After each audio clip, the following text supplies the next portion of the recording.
যাইবে না।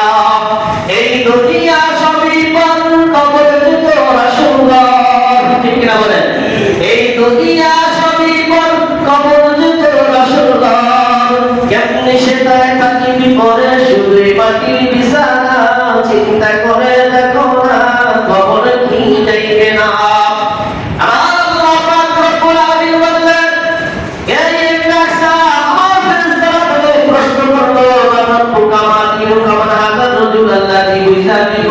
তুই তো কোনো সঠিক উত্তর দিলি না, আপনি বললি না ব্যাপারটা কি, ঘটনাটা কি?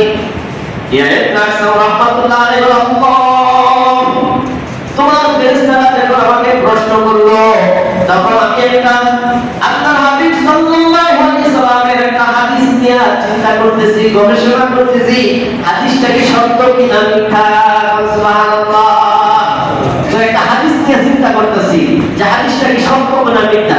আল্লাহর নবী সাল্লাল্লাহু আলাইহি সাল্লাম, ইন্নাল্লাহা লা ইয়াস্তাহি লিশাইইল মুমিন, ওয়া আপনি নাকি বলেছেন, আমার নবী বলেছে যে পাতলা চুলওয়ালা, পাতলা দাড়িওয়ালা এ ধরনের লোককে আপনি সম্মান করেন, ইজ্জত করেন, মাফ করে দেন।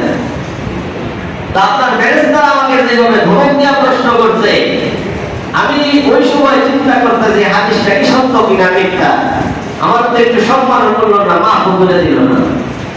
আমার আল্লাহ রাব্বুল আলামিন বলেন, আমার রাসূলের হাদিস সত্য, আমার রাসূলের হাদিস সত্য, মাগার থেকে 2 নম্বর গুলা, 2 নম্বর অবস্থা, তুই তো 2 নম্বর গুলা। এবার আল্লাহ পাক রব্বুল আলামিন বলেন, দুনিয়াতে মানুষ সাদা চুলকে কালো বানাইয়া কৃত্রিমভাবে যুবক হইতে চায়, সাদা দাড়িকে কলম দিয়া কালো বানাইয়া কৃত্রিমভাবে যুবক হইতে চায়। তুই এই যুবক হওয়ার বদল পুরা শাস্তি, ঘটনাটা কি, ব্যাপারটা কি?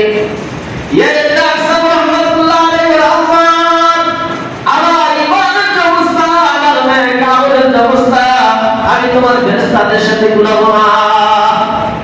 আমার ঈমানের যে অবস্থা, আমার আমলের যে অবস্থা, আমি তোমার ফেরেশতাদের সাথে গুনাহো না।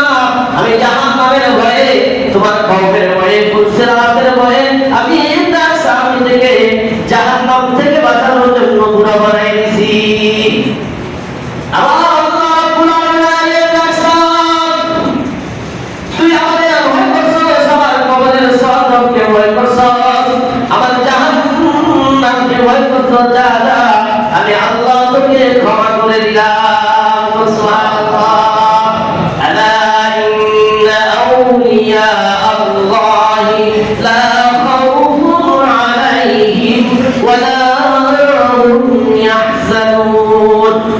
নিশ্চয়ই যারা আল্লাহ ওয়ালা হবে, নিশ্চয়ই যারা আল্লাহর ওলি হবে, সামনের মধ্যগুলোতে এদের কোনো ভয় থাকবে না। সবাই ভয় পাবে, আল্লাহ কয় তোমরা ভয় পেবে না, কিন্তু আমার পক্ষ থেকে ভয় নেই। ভয় পাবে আদম আলাইহিস সালাম, ভয় পাবে ঈসা আলাইহিস সালাম, ভয় পাবে মুসা আলাইহিস সালাম, ভয় পাবে সমস্ত পয়গম্বররা ভয় পাবে। হাসরের ময়দানে 50,000 বছর যখন দাঁড়ায় থাকবে, সবাই অস্থির, ভয়ে অস্থির, কখন জানি হিসাব নেবে। হিসাবের মধ্যে তো দড়া, সমস্ত উম্মতগুলো বলবে, ছুটাছুটি করে একত্রিত হয়ে বলবে, আজকে তো উপায় নাই, 50,000 বছর ধরে দাঁড়ায় রয়েছি, এখন কেউ যদি আমাদের হইয়ে একটু সুপারিশ করে তাহলে তো ভালো হইব।